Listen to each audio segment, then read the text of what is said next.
Yino video ya Cephcol gye yasembyeyo okukola mu Limbo e Lusaze oluvannyuma n'alyoka agwa kabenje.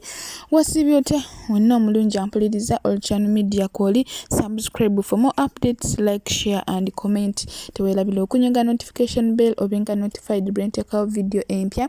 Cephcol yatindiza olugendo n'agenda mu Limbo y'e Lusaze ng'ayagala okulaga abantu ng'abategeeza ng'okufa we kuli nti gye kuli, ne bw'oba weeyita ki ne bw'oba weeyita ki okufa gye kuli, ng'alaga abantu nga bwe baziise abantu mu Limbo ya gavumenti, bannansi abafiiriddwa emulaga babuliddwako, bannannyini bo abatalinaako baabwe, abatali bannansi nga tebalina wa kuziikibwa, ng'abatwala kubalaga nga bwe balina gye bawa gye balina okubeera nga baziikibwa.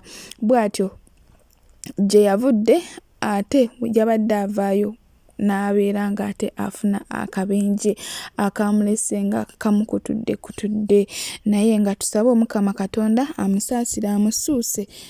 Ekirungi kya bina nti yamuwadde second chance, naye katusabe ebiwundu bye yafunye nabyo Katonda abeere nga abimusuusa. Kankulage ate oluvannyuma nkulage butya abantu we bakomentinze bwe bamunenyeza nti ki ekyadde kimutwala mu Limbo nga kw'otadde n'ebya Evelyn Lagu byonna babiggyeeyo. Zikawo n'ab'emigaso, ab'amaanyi, ab'amakyaki, abalokole, ababishopu, abaki wano ndowooza mulaba ekiveera kikiri wali bakayiwawo emirala gigiri wali mu kinnya kiri bannange. Lwaki mbalaga ekifo kino okufa kwa ddala ng'owenna ali eyo eyeepanka eyeefuula ow'ekitalo eyeefuula ow'akabi yongera okujjukiza nti okufa kwa ddala ate mazima ffenna tujja kufa. Era oba oliko ababo oba toliiko babo nga bano abali wano eno, ffenna lyekkubo ery'okufa. Bannange baganda bange nyongera okubajjukiza ensi eno tetwemazangamu. Mwabatta bannammwe olwa ssente tetwemazangamu. Mwabalina abammwe tetwemazangamu. Nammwe abatalina bammwe ne mwefuula nti gwe ojja kukola ebikolobero olw'okubanga gwe wafiirwako ababo. Ffenna okufa lyekkubo. Bannange leeta balabike. Kano leeta balabike.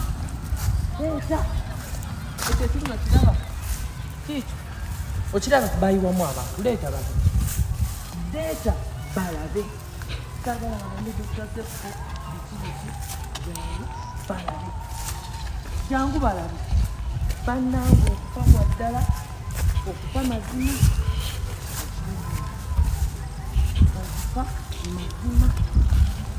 okufa mazima ekkubo. Tusaba Katonda atutingirize okufa, naye nga bantu bange mbaagala nnyo, mbaagalira ddala.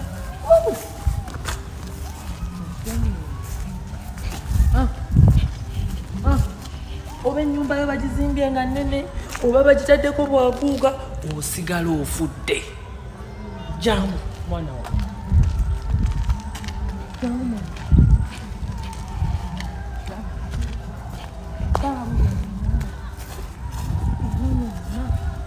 paka eri balage nti eri yonna abantu baafa, eri yonna balambuze paka eri yonna. Ono omukyala Maama Tereza wuuyo wa DRC Congo mubalage omuzumiize oyo yali we Congo wuuyo. Jangu kalosi jangu olage abantu nti ddala beeraga beewala naye okufa mazima. Ebimuli bibyo byemuleetera abantu nga bafudde biibyo bikala. Abantu mubawenga ebimuli nga balamu. Embuzi ziizo zibalage nti zezitula kati ku ntaana. Balage genda wale balage entaana ziziri kalosi balage.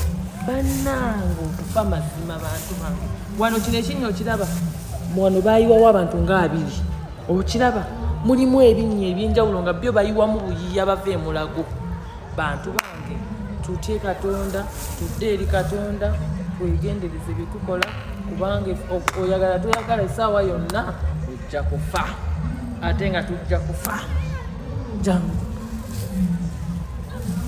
gwe n'olwanira ettaka muno n'omutema muno n'omukola bubi muno n'omukuba enkuuli ng'ate nfere obalaze eriyo nena mu kibiro balaze bannange ebyo byange njagadde kubajjukiza nti mu bye tukola byonna tujjukire nti okufa gye kuli tulekeraawo okuggwamu ensi tetwemazangamu mbaagala nnyo mbaagalira ddala so nawe ekityo eyo nno gye yavudde bambi omukama katonda teyamusobozeza kubeera nga amutuuse waka n'afunira akabenje dekabusa mu kkubo era emmotoka yaweddewo naye ekirungi kya byonna twebaza katonda nti yamuwadde second chance yasigaza obulamu naye ayina biwundu alina bisago nabyo katusabe katonda amusaasire ate abeere nga atereera omukyala fulufiga yavuddeyo n'amuwooninga ate era nga kwotadde ne Calvin Kayanja naye avuddeyo n'amuwooninga abantu bangi beebuuza naye mazima ddala Cephcol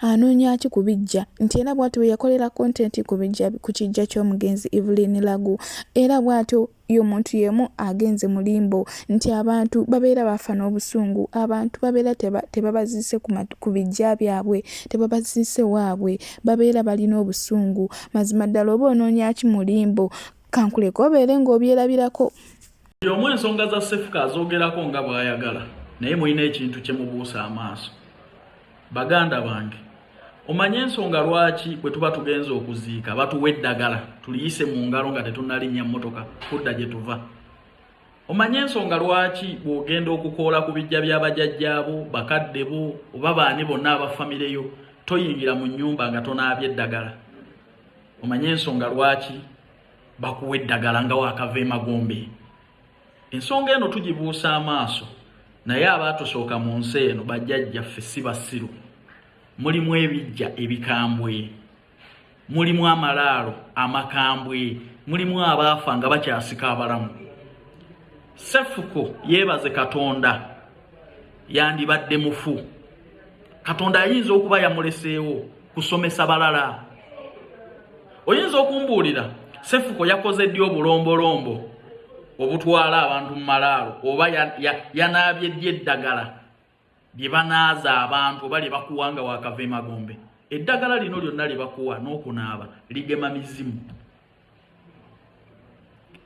likwambululako mizimu kati njagala kubannyonnyola bannayuganda obulogo obusinga mu buli bintu byonna bukolebwa ku malaalo ogenze mu Limbo y'erusaze ewali abafu aba buli kika ewali emyoyo egiraajana oluusi oli yafa nga ne famire ye temanyi ewali abantu abaafiira mu bubenje be baaziika ekirindi golowooza emyoyo gy'abantu abo misanyufu okubeera mu mbeera eyo gw'okwate kamera onoonye content nti laba bali baabayiyeewo buyiyi golowooza omuzimu ogwo ddala guli magombe gunywedde mirembe abantu abamu balina kuziikibwa mitala w'amayanja yali muna Kenya yali waawa olw'okubulwa abantu be ne bagala tumuteeke mu Limbo ya gavumenti gwe gy'ogenze ddala bannayuganda tumanye we tufuga amasimu gaffe ate tumanye ne content waakoma gwani gwe wali olabye mu kijja kyewammwe nga yeekubirayo ebifaananyi mu ngeri eyo buli wantu wonna waba n'ennono zaawo ntagerekese mujja kukigamba nti obubenje bubeera buli wamu yes naye mbabuulira Cephcol bw'ateeyambululako muzimu n'akola ebikolwa ebituufu n'eddagala n'alikola nga bwe balikola nga waakava emagombe ajja kufa toyinza kugenda lusaze toyinza kugenda mu Limbo n'otandika kudaalira eyo abanaku abaabuwaako we baziikibwa waliwo omuntu ayagala okubeera mu mbeera eyo Cephcol yagenze kukoola bijja kusaba kukola ki kubanga toyitana mu bijja nga tokodde oyina okukoola ebijja zempisa ze baatukulizaamu nga bw'oyingira mu malaalo baga famire bamuzze kuziika oyina okukola emikolo gw'okukoola n'ologgawo ku buki okuyingira emmoroka okwatako ku bbombo n'ebirala bino byonna kwegema mizimu abamu mumwe mujja kunjulira bwe mugenda okono omukisa guguno gwe wenna abadde ayagala okugenda ebweru nga input yakutabukako amakambani gaakubba omukisa guguno Saudi Arabia egabudde baagala abalenzi 3 ng'osukka emyaka 21 paka emyaka 38 mugenda kuba mukola mu cafe Javaazi, muweereza mmere, mukola mu biyungu, salala ali $1.5 Saudi Arabia enkola yayo mugimanyi, visa zibeera sponsored kuba ku namba zino wammanga, noti 74 noti 6 72 68 4 oba noti 764 17 45 27. Interviews zigenda mu maaso. Gwe wenna wagulwa input oyina passport yo jangu okole interview. Beetaaga balenzi bokka ng'osukka emyaka 21 paka emyaka 38 salala ali $1.5 mugenda kuba mukola mu cafe Javaazi, bakuliisa bakusuza bakujjanjaba bakuwa ne transport ya kutwala ku mulimu nga togenda Saudi Arabia kola mu cafe Javaazi obaako ekikyamu okuziika mubike ebimanyi nti birina ebizibu ku bijja byabyo bakuwe bombo liise mu ngalo nga tonnalinnya mmotoka n'emipiira gy'emmotoka ne bagikolerako emikolo okubatuusa emirembe. Ogenze Lusaze, ogenze mu Limbo ya gavumenti, omuli emizimu egikaaba gyagala kudda gye gyava, gyagala ko omuli emizimu egikaaba abantu baajo tebamanyi na kumanya nti omuntu yafa ali mu Limbo, abantu babaziika kirindi okutteka kamera bw'onoonya kontenti mwavuuka ewaliwo obuwangwa kituufu twalokoka naye emizimu gyegiri kakati ekinnya kiryotegerekese baliwamu abantu bangi nnyo kibalage walinga wali embuzi waliwo nakiri ekinnya bazitegeeza bikola ki byexistinga tubiwe respect bw'oba tonabeera n'amaanyi bw'otakola buwangwa na nnono bw'olina kukola wavuddeyo n'omuzimu emyoyo gyegiriwaliwo emirala gigiri wali mu kinnya kiri bannabo wenna ali eyo eyepanka eyefula owekitalo ebyo byebyange naye nga ndabudde abalabye akatambika ate mazima fenna tujja kufa mugezeeko era oba oliko ababo ate oliko babo nga bano abali waneeno si buli kimu kyonna nti omala gapaala ojja kufa. So nabwe ekito osobola okozesa comment section obeere ng'otuwa endowooza yo okusinziira ku butya bw'olabye videos gw'olowooza ng'abantu bwe bagamba nti Cephcol okuva ku accident lwaki yagenze mu Limbo, lwaki yalumbye abagenzi, abantu yandibalese ne babeera ne bawummula mirembe, abantu oluusi emyoyo gyabwe giba tegyawummula babeera balina obusungu, buli omu ayogera kiki, gwe okyogerako ki, kyabadde mu butuufu bwakyo Cephcol okugenda mu Limbo nti era beebuuza lwaki mu Limbo gyakolera content, lwaki kubijja kwakolera content, lwaki content tamunoonyereza mu bintu birala, kwegamba buli omu ayogera kike naye nga gw'olowooza Cephcol okugenda mu Limbo kye kyamuviiriddeko okubeera ng'afuna accident oba yabadde ntuuko oba kwabadde kugera kwa Katonda. Nze nno nzikiriza nti kwabadde kugera kwa Katonda kuba ebintu bingi bye tuyitamu Katonda n'akuwugula, Katonda n'akusaasira, naye Katonda bw'atyo bwe yamugeredde naye ekintu kya byonna yamuwadde second chance. So Cephcol alina kwekuuma ng'omuntu n'adda eri Katonda bw'abeera ng'abadde alina ebibi byakola n'abikendeeza kuba yalabyeko ku butya Katonda bw'asobola okubeera nga akola, yalabyeko ku maanyi ga Katonda. Bangi bafuna accident ne batafuna chance eddangulu naye ye Katonda yamusaasidde n'adda engulu. So mu buli ngeri bw'abeera nga amanyi embeera gy'ayitamu bwadde engulu asobola okubeera nga akyuse abeere omuntu omulungi kuba bw'olaba comment section abantu bakomentinga bubi abeereko ebyo biki bingi bye boogera.